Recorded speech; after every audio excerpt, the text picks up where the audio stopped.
Welcome to Far East Wargaming. I'm Richard, bringing you a special Heresy update. And today, with me for this update, I've also got Jason. Hello, everybody. So, we didn't want to wait until our Heresy Thursday, where we normally have a discussion about what pops up on Warhammer Community, because something came up in the latest preview that was on Sunday that is really causing some waves in the community. It's almost as if GW was listening to our last podcast. Obviously, I don't think that they were, but it's an Imperial Fist character, as if we didn't need more of those. Yes, and the funny thing is, it's honestly the same Imperial Fist character, right? Yeah, I mean, cue the memes that are already floating around the internet. It's the exact same Praetor Imperial Fist character that we already had. It's just a different pose. If anything, that's proof that they're using CAD and other techniques in order to rapidly put out models and molds. I don't know. Maybe this was one of the poses that was rejected ultimately in favor of the other one, and they decided to just spring it on us. I have no idea. But yes, it's another Imperial Fists Praetor in Tartarus armor. Yeah, so that's the strange thing. We were talking about characters in general coming out nowadays. The bright side, I don't see a tactical rock on this, but it's not a dynamic pose, and we were looking for more dynamic poses out of the new character series that are coming out. And the previous Imperial Fist model, I think he was a running model, that achieved that goal. This one here, it feels lazy. Yeah, it does. Just so this isn't a pure salt post, because I mean that's not me, and I'm going to stay as genuine as I can. So I actually like the model, right? It's not a dynamic pose and mid stride swinging or anything like this, but it's kind of like a stoic come at me, bro. He's ready for a challenge. He's ready for the charge. I do actually like the pose, and this armor variant I did like on the original model. You're right. It seems like there's only minimal tactical rock, if any at all, although that doesn't bother me as much as some other people. But I do like the model. And if you're an Imperial Fist player, then you're absolutely overjoyed, of course. If you're a Heresy player, you should take a little bit of comfort. We have had a couple recent releases, including this and the Arvis Lighter. And so we are still getting love, but this is absolutely an example of not reading the room. This is what virtually nobody wanted except for Imperial Fist players.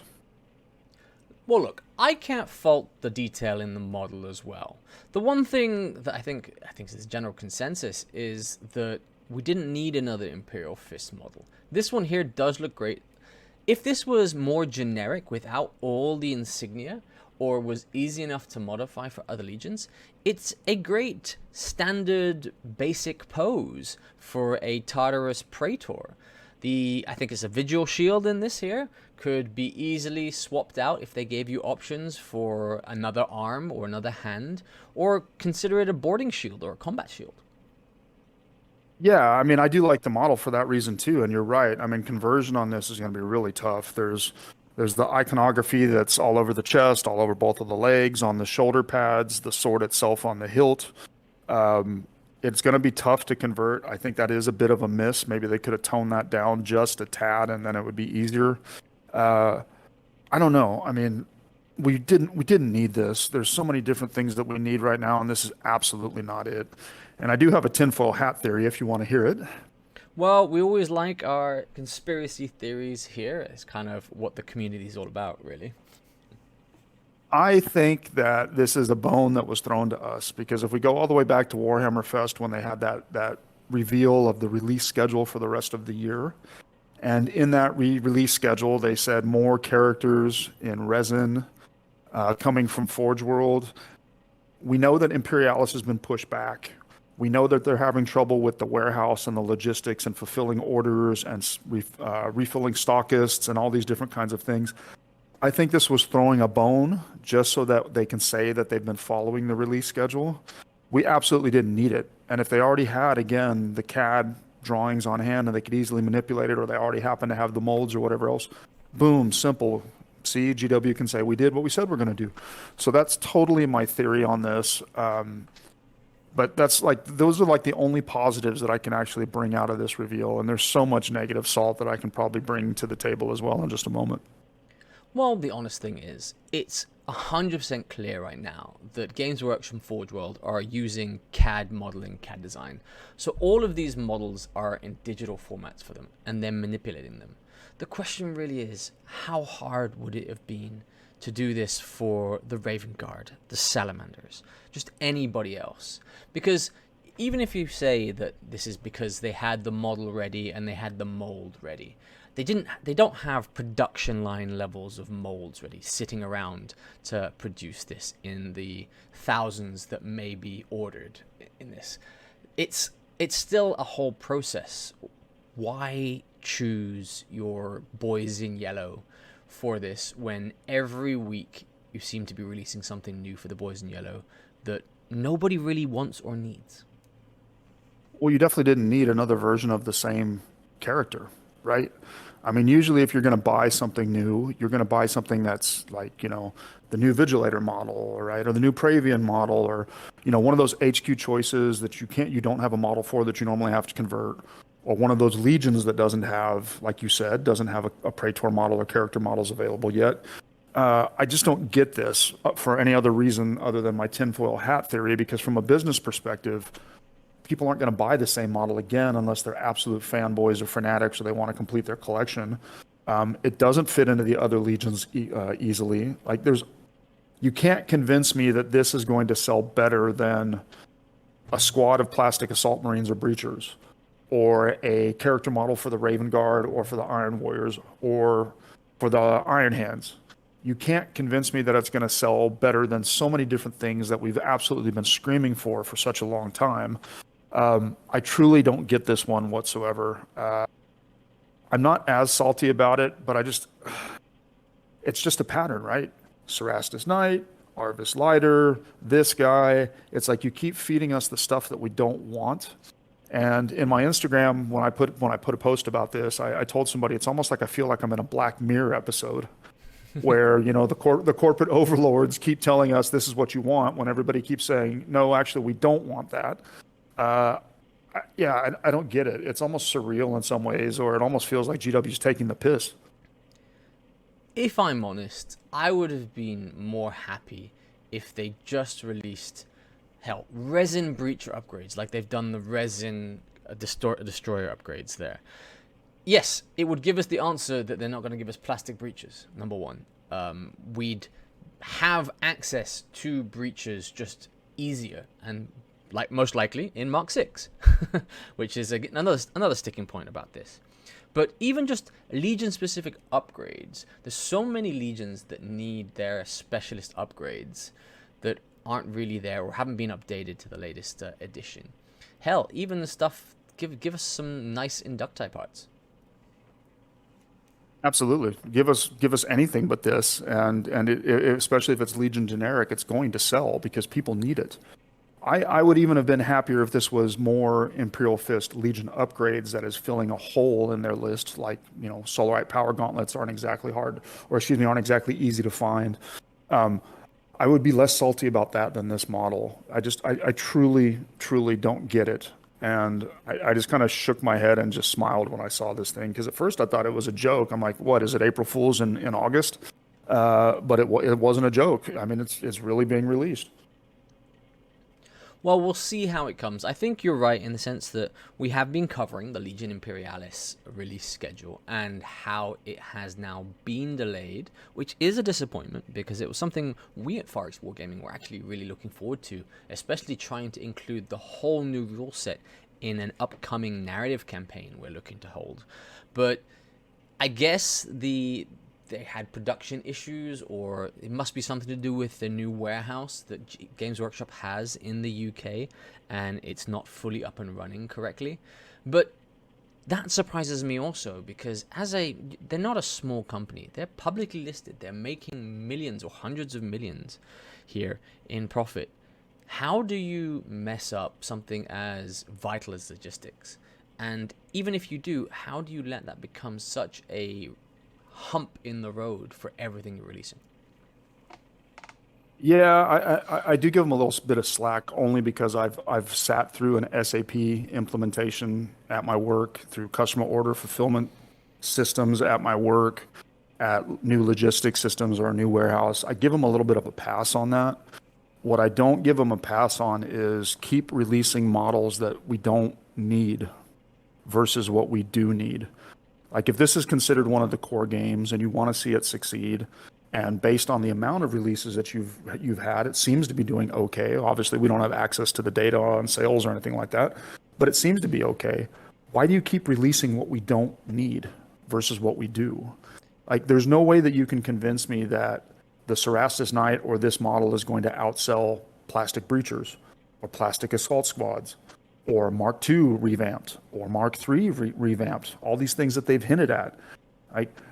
Again, I think that, those other problems that you allude to with the logistics, the order fulfillment and everything else, they have pushed back some of the release schedules, and maybe that's what's happening to the plastics that they promised us. Fingers crossed that's not the case and we still get them by the end of the year. But why, GW? Why? I don't get this at all. Well, this is the one thing that I think the rest of the community, it's been in several of the forums and such, that there is actually not that much community engagement directly for the Horus Heresy here, because we do have the Warhammer Community, but that's a one-way portal. There's nothing, we can't even post comments on this to give our feedback. And as much as I love our local gaming stores, especially the official GW ones, they're not in their capacity to pass this feedback constructively or have any impact back at HQ. I'm just wondering, do you think it's a factor that the people now who are spearheading the Horus Heresy weren't or aren't actually Horus Heresy fans? Well, everything is so jumbled. I don't play 40K anymore, even though I played it for 25 years. I don't play it anymore just because I don't like the game, and I don't hate on those that do. But if you're a 40K player, you have an incomplete launch of 10th edition right now, right? We've got Imperialis delayed. We've got all these different things happening that seem to indicate that all is not so nice in the UK right now in terms of, being able to fulfill orders and launch new products and do all these different kinds of things. The release schedules keep getting accelerated. It seems like they're trying to shove new stuff down our throats for one game or another almost every single month. I don't know. There's got to be something better than this. And even if you're not going to release models, can we at least get an FAQ update? Can we at least get a balance update?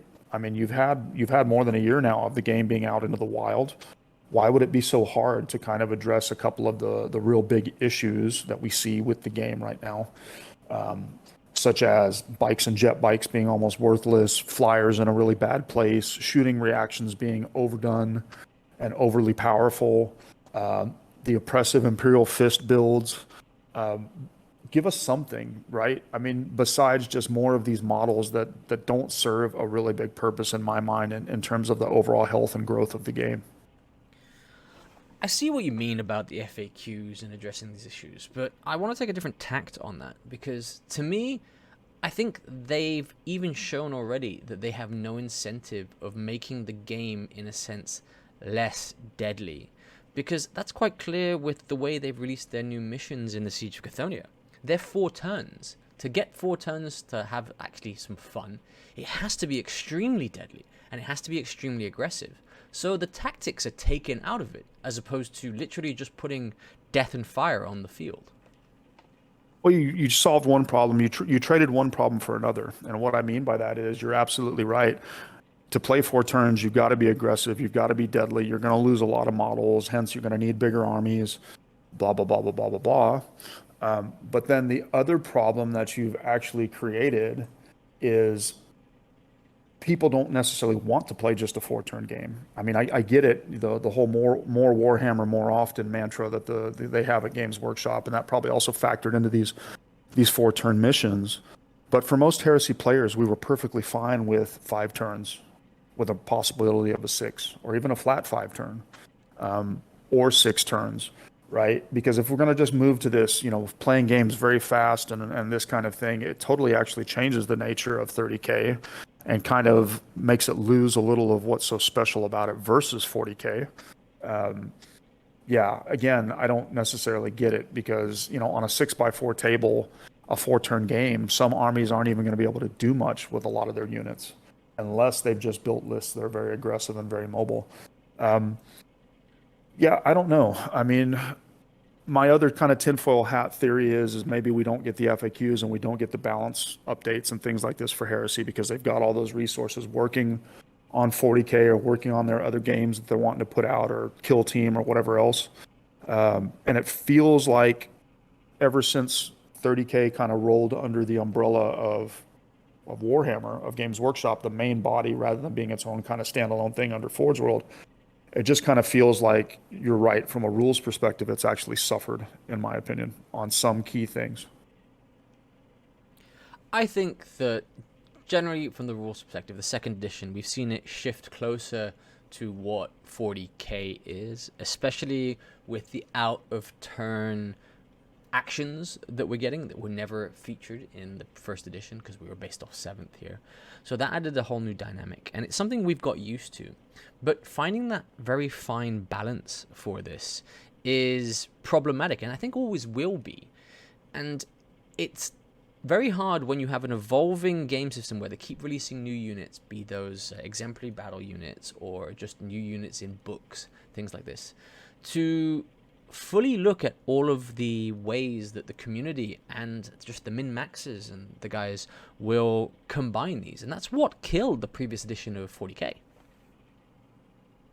I don't mind I hear what you're saying, and I don't disagree with part of it. I don't actually mind all the extra units and things like this. I mean, it adds fun, it adds flavor. Nothing that they've released for these exemplary battles, in my mind, has been particularly broken or overpowered. I think, again, if they just reached out to the community and said, what are the big pain points, right? Most of us, I would say, that are playing Heresy, I haven't seen as much noise online about people like playing, I'm going to go back to 1.0 and all this kind of stuff. I like 2.0. I like the changes. I actually like the concepts of reactions. I've kind of settled into the game now, and I think it's really, really fun, and I still enjoy it just as much as I did the first version of the game. But there are maybe 4 or 5 key points, some of those examples that I gave. It doesn't take long. It just get the community feedback, address those pain points, and then the game is even better if you can just fix a couple of those little things or just tweak them a little bit. But we're not even getting that. Instead, we're just, again, getting more of these models that no one wants kind of shoved down our throats.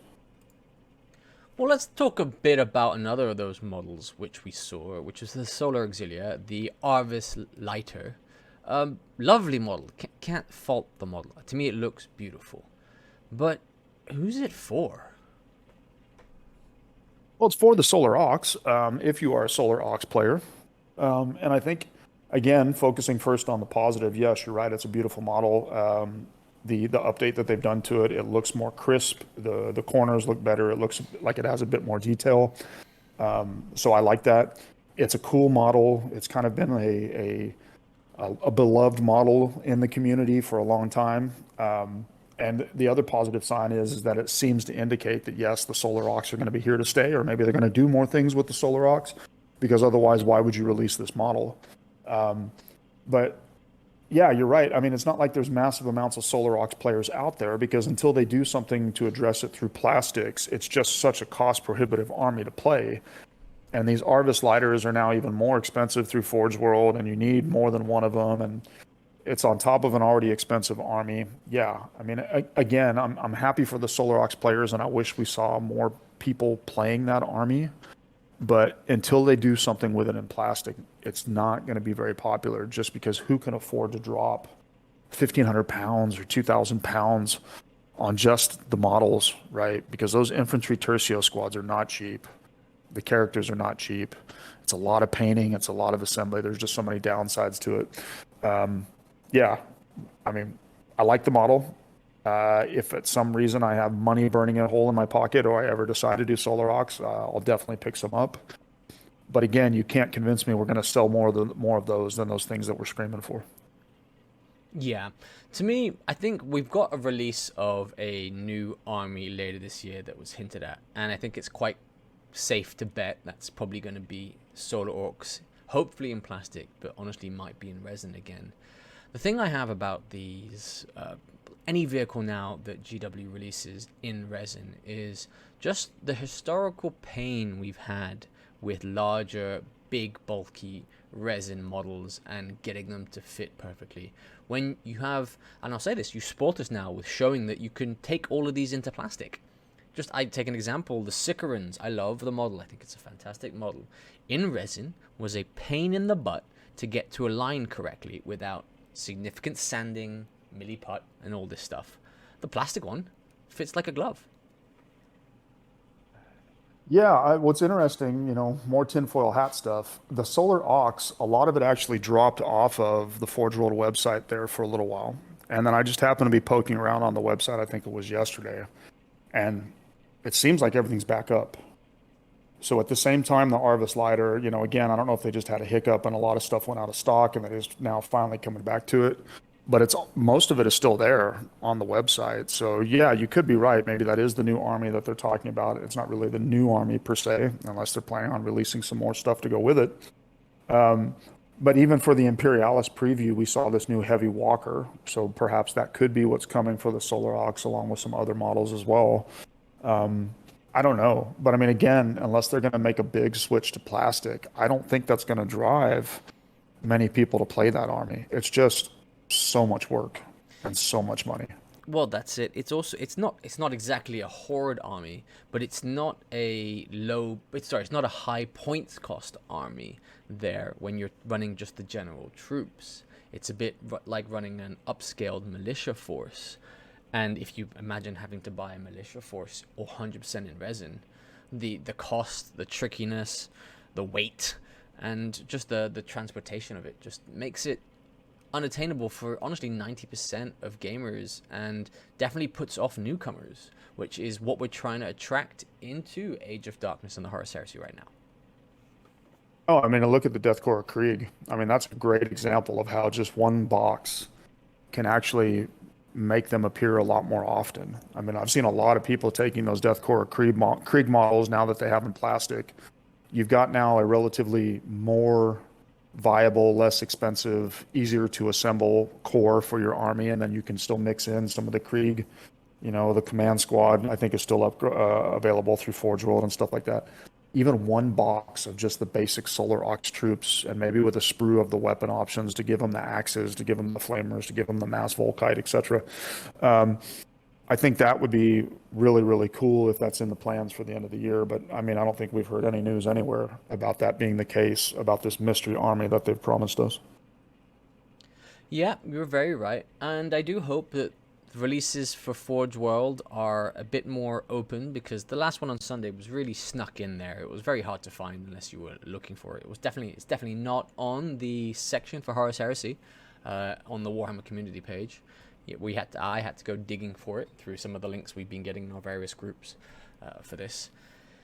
All in all, look, I love the fact that we are getting new stuff. I think the general consensus is that GW, please listen to the community and focus on things we actually want, if not need, to keep this community growing, and just to keep the hype up, because I can hear it in the tone of the discussions we're having. People are losing a bit of patience here for the legions that aren't being supported or even acknowledged at all.